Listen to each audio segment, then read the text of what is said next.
So, of all the things on my bingo card for Nintendo in 2026, one of them was not a free update for Donkey Kong Country Returns HD, a 2025 title so overlooked that they literally announced a new console on its launch day. And yet, had I stopped to think it through, it really is an answer to so many of the questions the company is asking at the moment.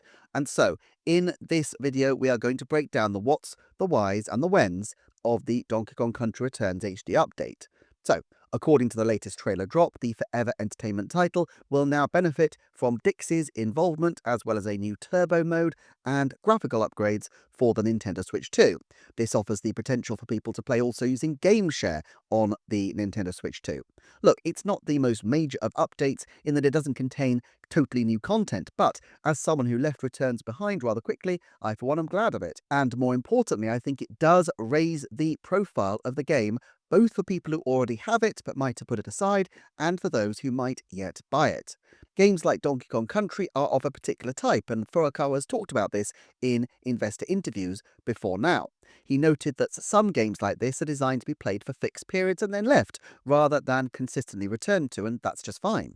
Whereas party games or titles like Animal Crossing encourage people to come back again and again and again over long periods. Nintendo also benefits from people who play games intensively and then have an appetite for new games afterwards. And so resparking an interest in Donkey Kong Country Returns, not just from new buyers but from existing players, is an important part of their overall strategy. Because of this, it seems that free updates after a period of maybe 6 months or a year are actually part of a standard approach that Nintendo might take with what we could call closed-ended games, games where you go from start to finish but then generally expect to move on to something else once you're done. Metroid Dread also fits this bill and of course had an update about half a year after launch which contained similar kinds of changes. There even seems to be a template what these kinds of expansions should contain, shows specifically a mode to make the game easier, a mode to make the game more challenging, and a few ancillary features that might draw some attention. In other words, they want to nudge the game in front of those people who are on the bubble about buying the game the first time round, but who might be persuaded to make the jump. However, there's more to it with this particular game. Donkey Kong Country Returns HD is also strategically important to Nintendo because they literally built a theme park area around the concepts in this game. And so having it on Switch 2 is a big priority, especially after Donkey Kong Bonanza has now been well established and Switch 2 players may be searching for something else that is Kong themed to come next. However, another group searching for something to come next will be the players of Animal Crossing New Horizons, especially since that game is known to have a large audience of girls as well as a massive audience of Switch players, that is Switch 1 rather than Switch 2.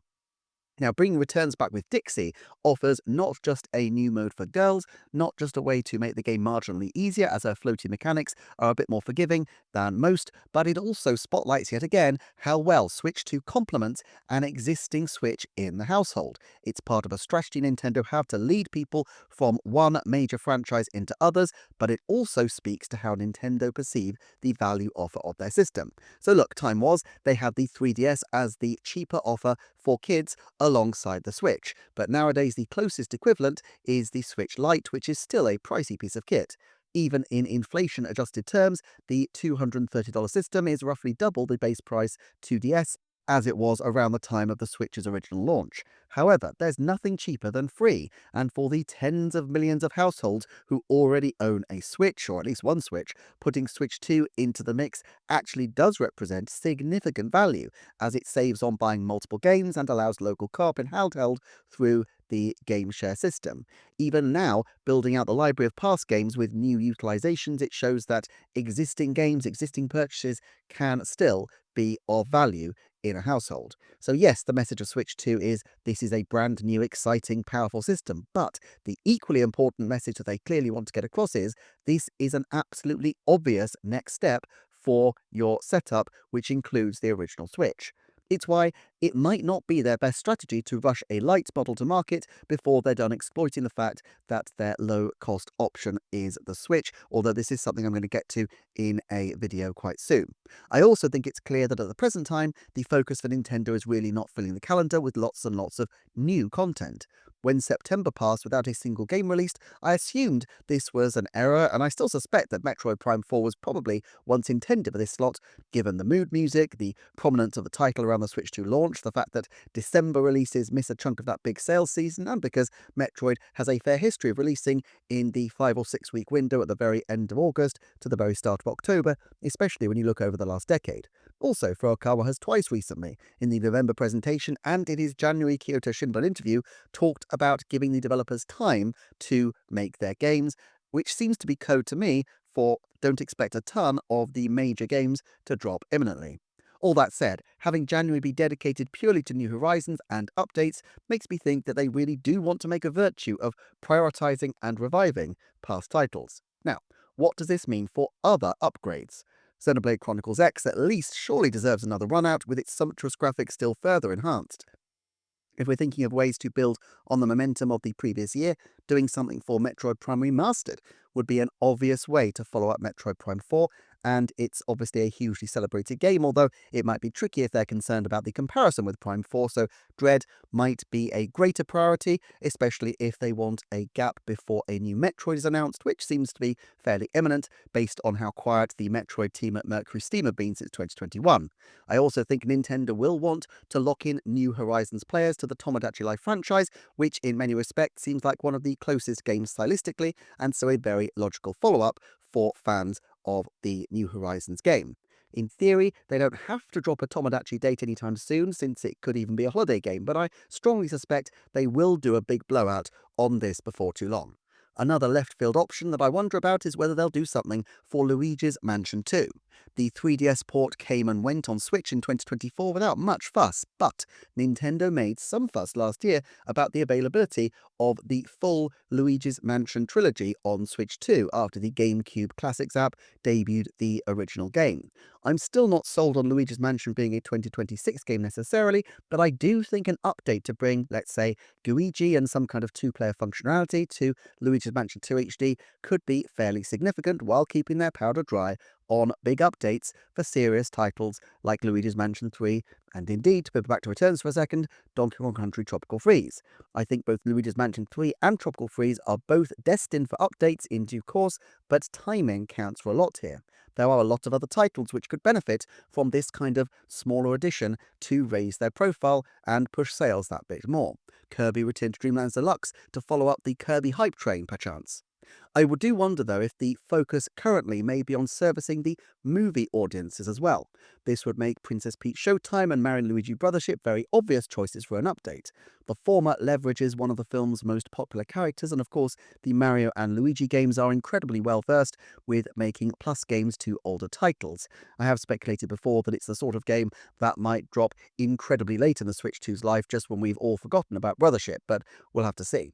This also raises the question of whether there are different franchises that might be focused on in early 2027, not just Zelda in anticipation of that game's movie, but perhaps this would be a more auspicious time for the more mature coded franchises like Metroid and Astral Chain to receive their time in the sun. The idea being that if you're about to go into a movie focus around Zelda with slightly older people probably tuning in to Nintendo content, then maybe the logical franchises to upsell those people on would be more like Metroid and Astral Chain.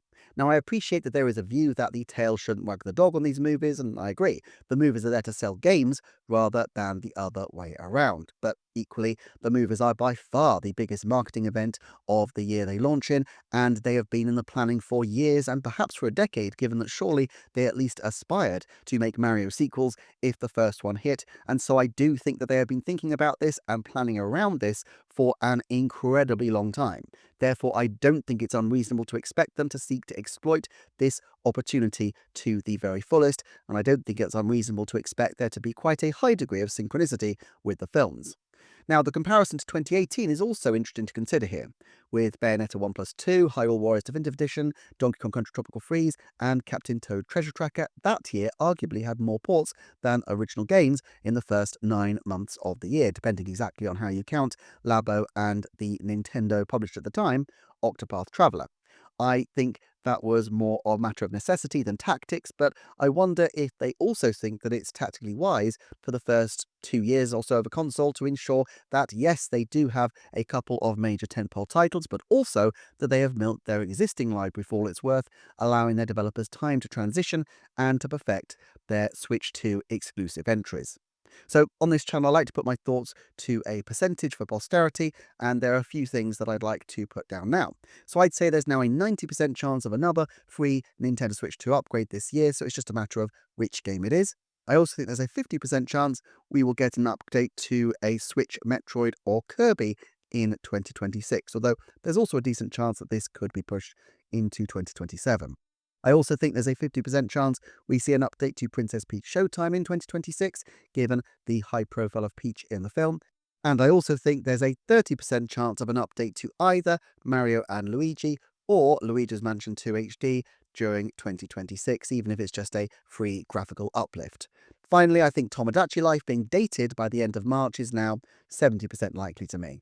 Incidentally, I recently finished up a deep dive on Nintendo's strategy with Forever Entertainment. I'm not sure when I'll release it on YouTube, so do barrel blast over onto Patreon to see that video early, as well as other early access and exclusive content. But thanks so much for being here, and I will look forward to seeing you next time for another Nintendo Forecast.